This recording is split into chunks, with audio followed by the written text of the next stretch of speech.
Liana Yuseli. Di sini kami akan menjelaskan sedikit tentang apa itu pengambilan keputusan dan akan memberikan sedikit sekurangnya 9 tips bagaimana cara mengambil keputusan yang baik.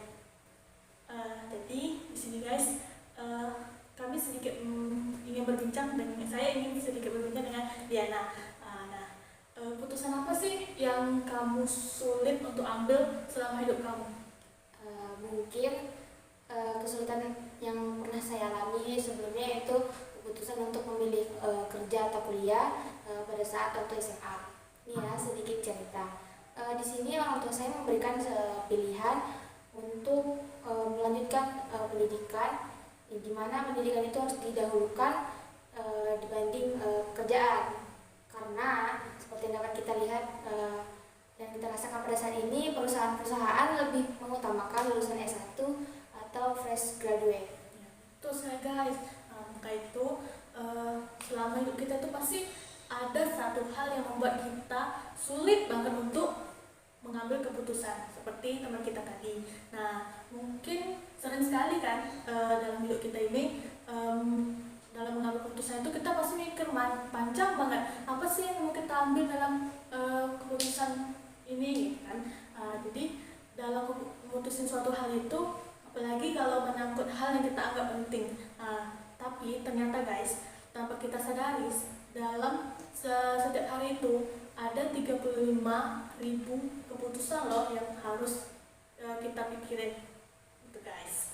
Ya, karena sebagian besar keputusan yang dapat kita ambil sebenarnya itu lebih ke hal-hal yang remeh. Contohnya dia seperti hari ini nih, misalnya aku ini mau makan apa ya, atau makan Indomie atau makan bakso, mau masak apa makan di luar ya kan? Seperti itu. Nah, agar pengambilan keputusan berjalan lancar, di sini kita bakalan kasih 9 tips nih guys. Disimak baik-baik ya tipsnya. Sebelum masuk ke 9 tips cara mengambil keputusan yang baik dan benar, aku jelasin sedikit ya guys, apa itu pengambilan keputusan. Nah, pengambilan keputusan adalah suatu proses yang menghasilkan sejumlah tindakan atau keyakinan dari beberapa kemungkinan. Tanpa proses pengambilan keputusan mungkin sulit bagi perorangan dan terlebih lagi bagi sebuah tim. Pengambilan keputusan yang tepat akan menghasilkan suatu perubahan ke arah yang lebih baik. Namun, sebaliknya, pengambilan keputusan yang salah akan berdampak buruk. Menurut ahli, yaitu Bowo 2008, pengambilan keputusan adalah proses menemukan suatu pilihan dari beragamnya alternatif pilihan terbaik yang dilakukan secara rasional. Sehingga, dalam proses pengambilan keputusan merupakan suatu proses yang tidak mungkin terjadi begitu saja dalam waktu singkat. Oke, selanjutnya pengambilan keputusan dapat dianggap sebagai suatu hasil atau keluaran dari proses mental atau kognitif yang membawa pada pemilihan suatu jalur, di mana tindakan di antara beberapa alternatif yang tersedia. Setiap proses pengambilan keputusan selalu menghasilkan satu pilihan final. Yang pertama, keputusan dibuat untuk mencapai tujuan melalui pelaksanaan atau tindakan serta pencapaian. Yang kedua, dalam proses pengambilan keputusan biasanya jadi berupa rasional atau irasional. Yang ketiga, proses pengambilan keputusan merupakan proses di mana penalaran berdasarkan asumsi nilai, preferensi, dan keyakinan pembuatan keputusan. Dan yang terakhir yang keempat, dalam proses memutuskan tentang sesuatu yang penting dapat dilakukan baik itu individu, sekelompok orang, atau dalam suatu organisasi. Berikut 9 tips bagaimana mengambil keputusan yang baik dan benar. Yang pertama yaitu kumpulkan informasi dan pahami permasalahannya. Nah, saat hendak mengambil keputusan, ada baiknya kita mengumpulkan informasi dan memahami situasi apa yang saat ini terjadi. Dan setelah informasi serta data yang diperlukan sudah terkumpul, mulailah mempelajari dengan seksama. Barulah setelah itu kita dapat membuat daftar pro dan kontra dari kedua pilihan tersebut. Nah, cobalah untuk mengambil waktu sejenak dan berpikir dengan mendalam mengenai masalah yang sedang kita hadapi. Nah, yang kedua, batasi opsi kemungkinan. Maksudnya, setelah kita mencari tahu berbagai macam informasi dan masalah yang akan kita hadapi nantinya, cara mengambil keputusan lainnya yang bisa kita lakukan yaitu membatasi opsi kemungkinan dari solusi terhadap permasalahan tersebut. Pilihlah keputusan yang memungkinkan kita, keputusan itu yang terbaik untuk kita. Sebab terkadang memiliki banyak pilihan hanya akan membuat merasa bingung dalam mengambil keputusan tersebut. Yang ketiga, tanyakan kepada orang lain yang berpengalaman. Contohnya nih, saya bertanya ke Liana, Liana, aku ada suatu hal yang ingin diambil.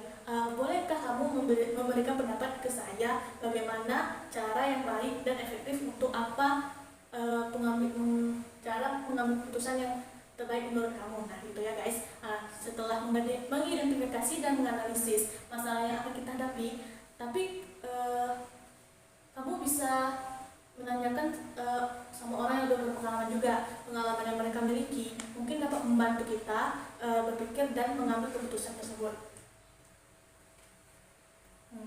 Selain kepada mereka yang berpengalaman, lebih baik jika kita dapat menceritakannya kepada seseorang yang kita percayai dan sungguh mengenal diri kita tersebut.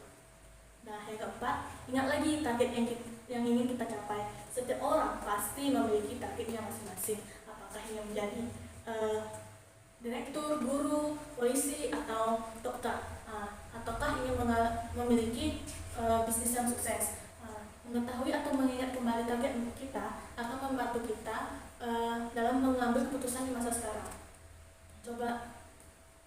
Cobalah untuk menuliskan apa target kita dan bagaimana langkah selanjutnya yang akan kita buat untuk mencapai target tersebut. Dengan hal ini, kita akan memiliki pandangan lain mengenai pilihan yang akan kita hadapi dan langkah apa yang terbaik untuk kita ambil.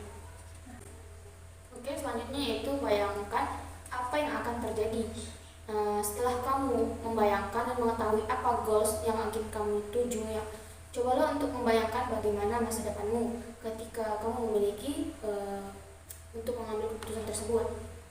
Dan cobalah mulai dari hubunganmu dengan orang sekitar, sehingga kondisi kesehatan atau keuangan ataupun hal-hal yang lain yang kamu butuhkan dapat terjalan dengan mulus. Nah, setelah itu kembalilah lakukan dengan cara yang seperti di atas atau cara-cara sebelumnya. Selanjutnya, beranikan diri di dalam mengambil resiko, di mana dalam mengambil keputusan dibutuhkan juga resiko dan selalu memiliki tindakan-tindakan yang tidak terduga gitu. Jadi kita dapat belajar untuk memperbaiki kesalahan itu dan menghadapi berbagai permasalahan lainnya dengan level yang lebih tinggi dan tentu saja lebih cenderung sulit. Di sini kita harus juga memberanikan diri untuk mengambil keputusan tersebut dengan melalui setiap pertimbangan yang ada. Dan karena itu, terkadang ada orang yang terlalu banyak berpikir, mendetail, dan tetapi dia tidak berani dalam mengeksekusi konklusi yang telah dirumuskan. Selanjutnya, menjaga emosi, di mana kita sudah berani nih mengambil keputusan, tapi kita juga perlu nih menjaga emosi, karena hari ini siapapun juga pasti akan mengalami sifat emosional, dan karena adanya sifat emosional ini juga dapat menimbulkan risiko yang sangat besar. Bahkan menurut William Helmrich, PhD, penulis buku What Was I Think, The Dumb Things We Do and How to Avoid Them, dia menyarankan siapapun yang emosional disarankan menunggu 5 jam sebelum membuat keputusan akhir. Dengan begini, kita dapat menenangkan emosi ke tingkat yang wajar dan mulai berpikir dengan jelas tentang konsekuensi dari setiap pilihan serta keputusan yang akan kita ambil. Selanjutnya yaitu jaga pikiran, di mana kita pada saat ini selain harus menjaga emosional dengan baik, maka kita juga perlu mengambil keputusan lainnya yang perlu dipikirkan dengan cara yang menjaga pikiran, di mana hal ini jika kita menjaga kepikiran, maka pikiran yang timbul akan positif dan mendatangkan kemungkinan hal yang baik. Dan sering juga kekuatan pikiran yang baik maupun yang buruk dapat memberikan efek yang berbeda-beda. Jadi kita harus mampu membawa kemana keadaan yang lebih baik, dan kita harus mensugestikan diri kita ke arah yang positif. Maka dari itu, ada baiknya dalam mengambil keputusan dahulukan pikiran yang tenang, positif, supaya hasil keputusan yang diambil bisa jadi solusi yang terbaik. Dan yang terakhir, maka yakinlah dan lakukanlah hal yang ingin kamu lakukan, dimana setelah kita melakukan beberapa hal yang telah disebutkan sebelumnya, pada saat ini kita hanya perlu menuliskan daftar pro kontra kemungkinan ada beberapa pertimbangan lainnya, dan cobalah untuk menenangkan diri atau beristirahat dari hal-hal sebelumnya. Nah, setelah kita selesai melakukan 9 hal ini dari 9 tips di atas, kita harus mengambil langkah tindakan untuk membuat keputusan yang baik dan benar. Nah, ini kita sudah tahu kan bagaimana cara mengambil keputusan yang baik itu. Nah, setiap keputusan tidak ada yang buruk dan setiap keputusan memiliki resikonya masing-masing, guys. Sekian dari kami, saya ucapkan terima kasih. Terlebih dan kurang, mohon maaf. Wassalamualaikum warahmatullahi wabarakatuh.